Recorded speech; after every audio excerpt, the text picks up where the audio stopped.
Hi everyone. Today I'm gonna start a new project of reading the book, reading one chapter per day. So today we will start with the book The Magic, written by Rhonda Byrne, and it is the Vietnamese International. The Vietnamese Woman Day today. So I first of all I would like to say um, congratulations and show my gratitude to all of the women in my life. Have a happy day. So I will start with the first chapter. Do you believe in magic? Do you?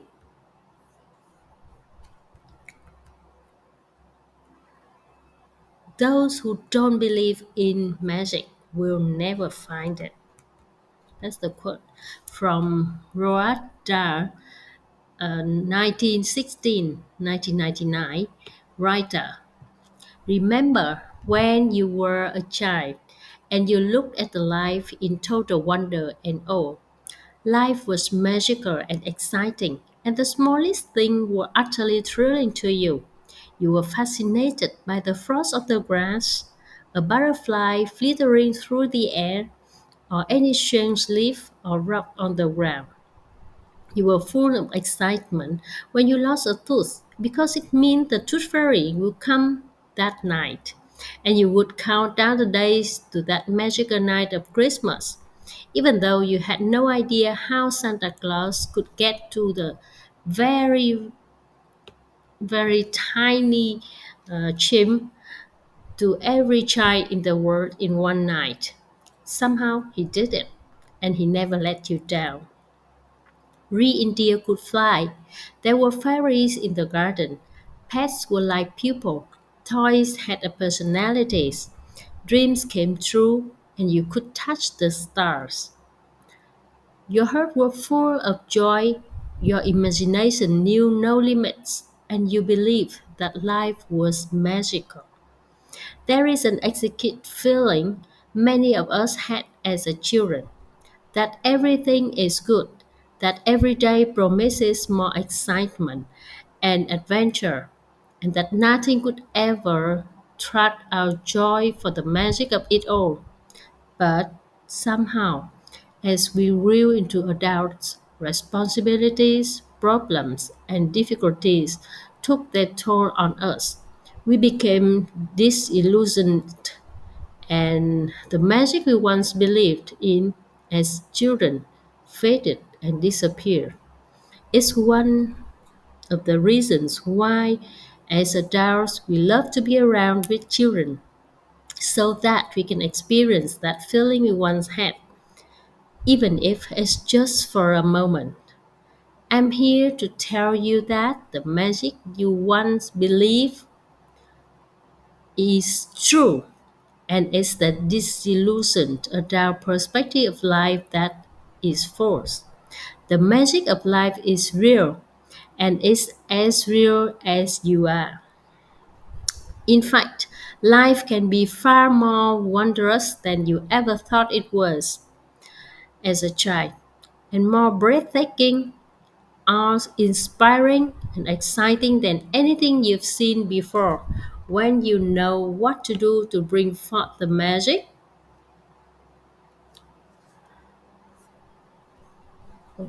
sorry, just a moment.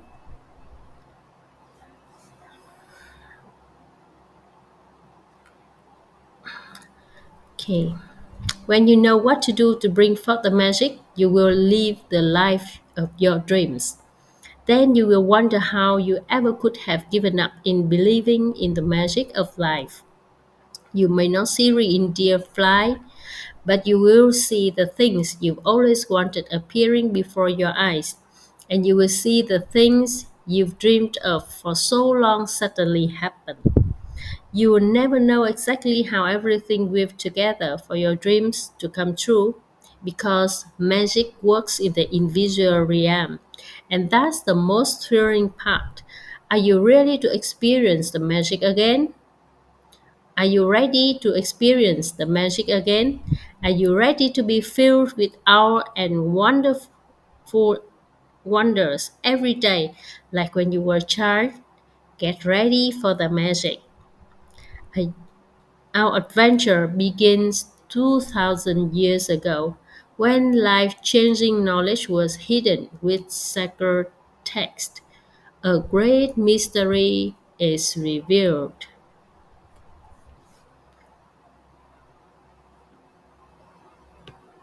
Okay, let me turn the page.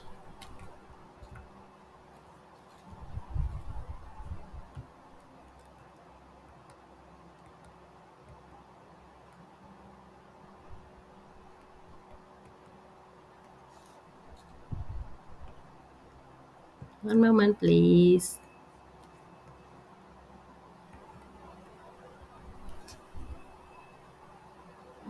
Seems like it's not here.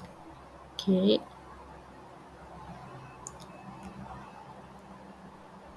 The following passage come from the Gospel of Matthew in the Holy Scriptures, and it has mystified, confused, and been misunderstood by many people over the centuries. Whoever has will be given more, and he will have an abundance. Whoever does not have, even what he has will be taken from him. Wow, it doesn't make any sense, isn't it? You have to admit that when you read the passage, it appears unjust, and it seems to be saying that the rich will get richer and the poor will get poorer. But there's a riddle to be solved in this passage, a mystery to uncover. And when you know it, a new world will have opened up for you. The answer to the mystery that has eluded so many of centuries is in one hidden word: grateful. Whoever has gratitude will be given more, and he or she will have an abundance.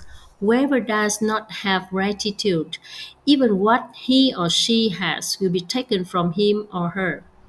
By the revelation of one hidden word, a cryptic text is made crystal clear.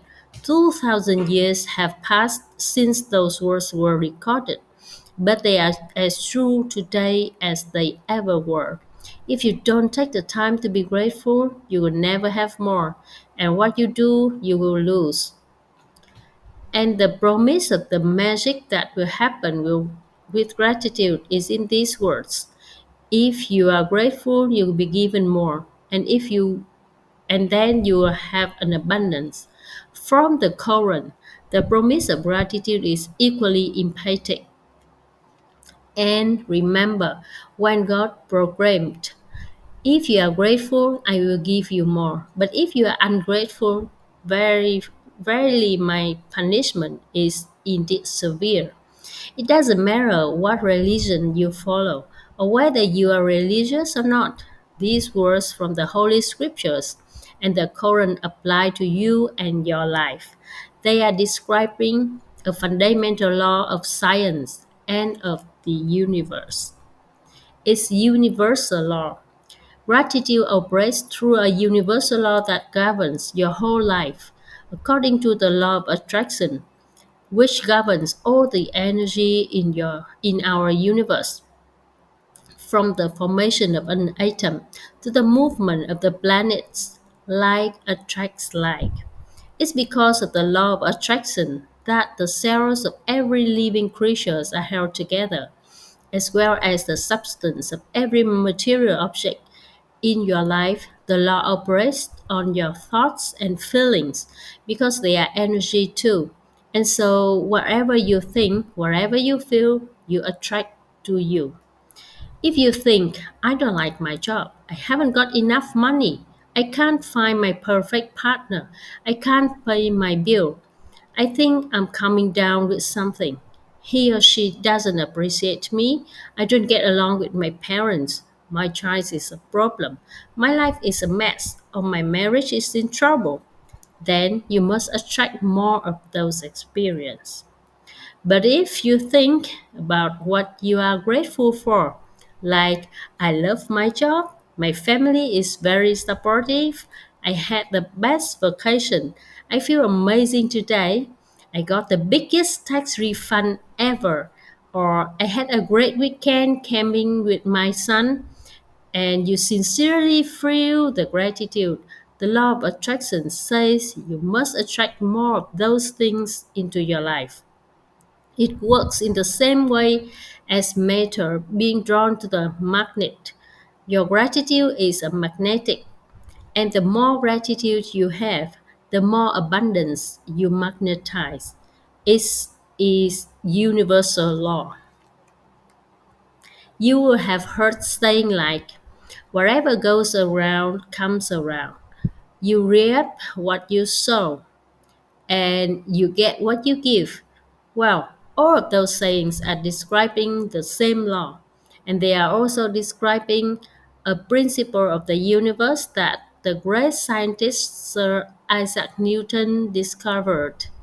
Newton's scientific discoveries included the fundamental laws of the motion in the universe, one of which says every action always has an opposite and equal reaction.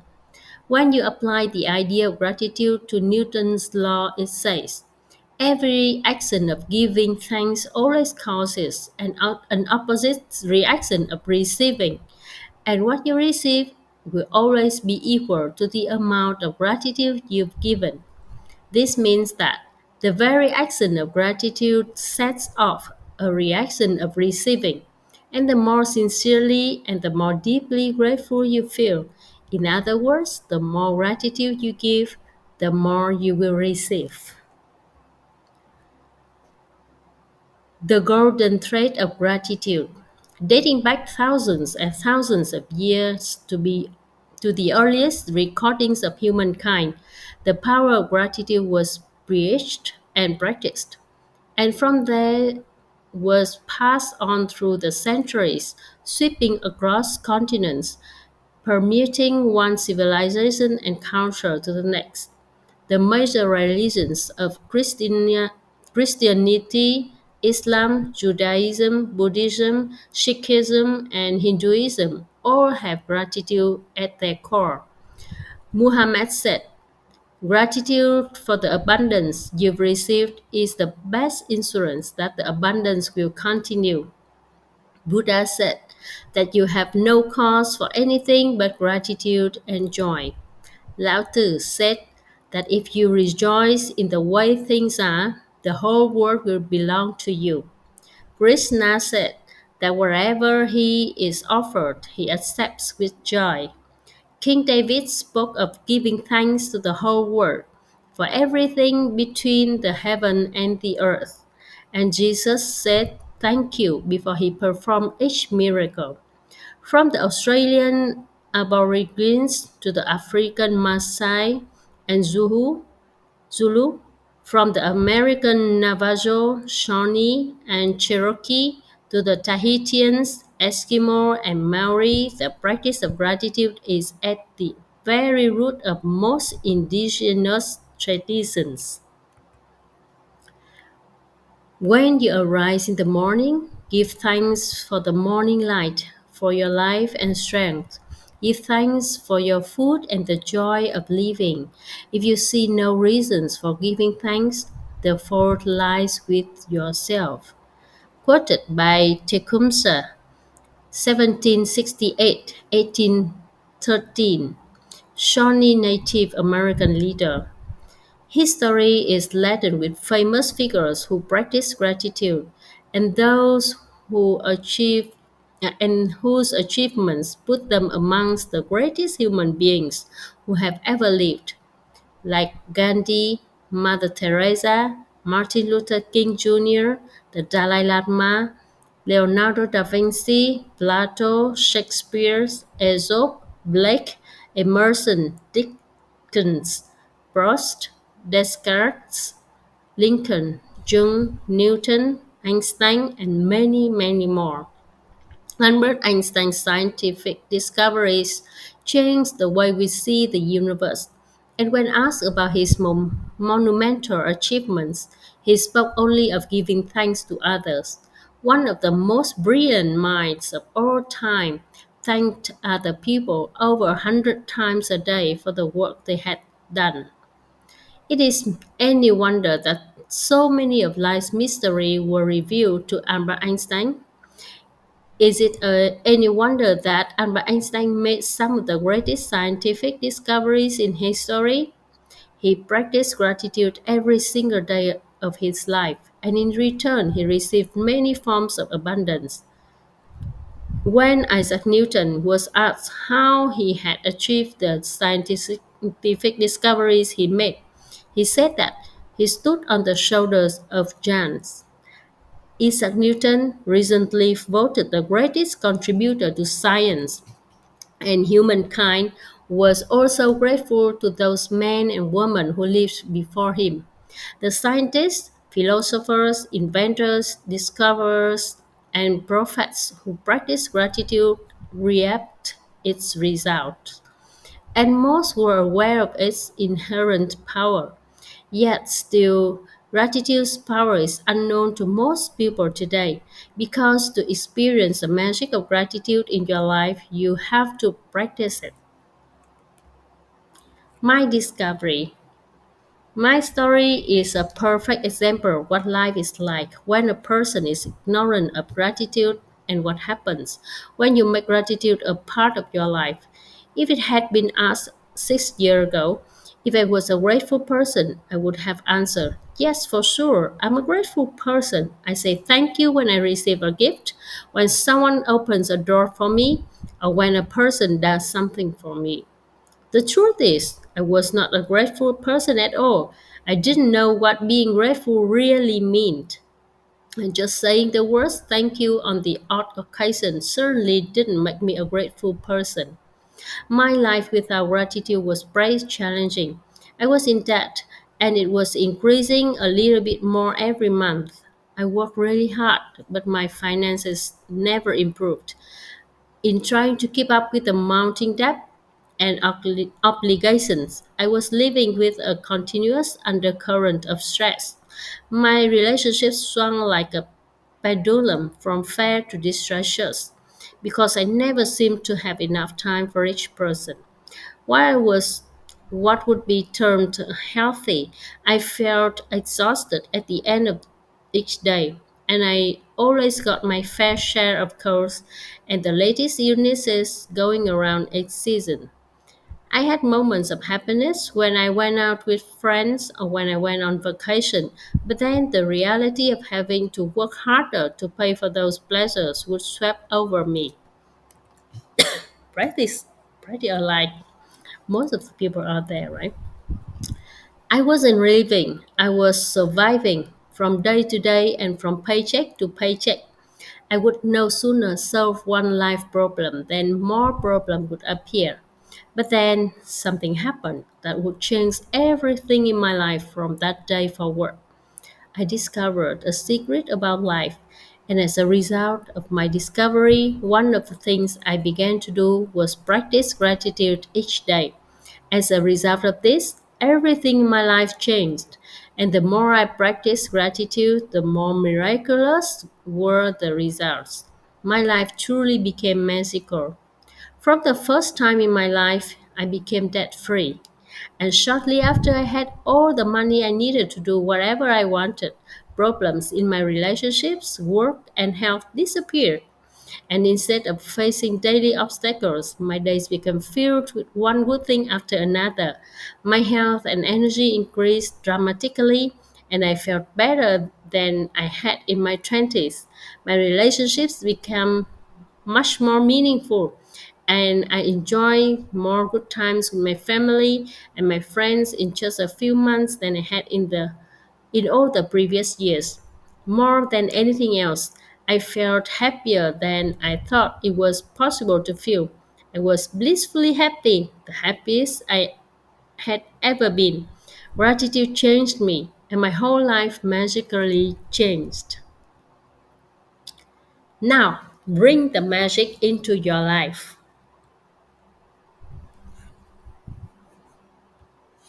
That will be the next chapter that I will be reading to you.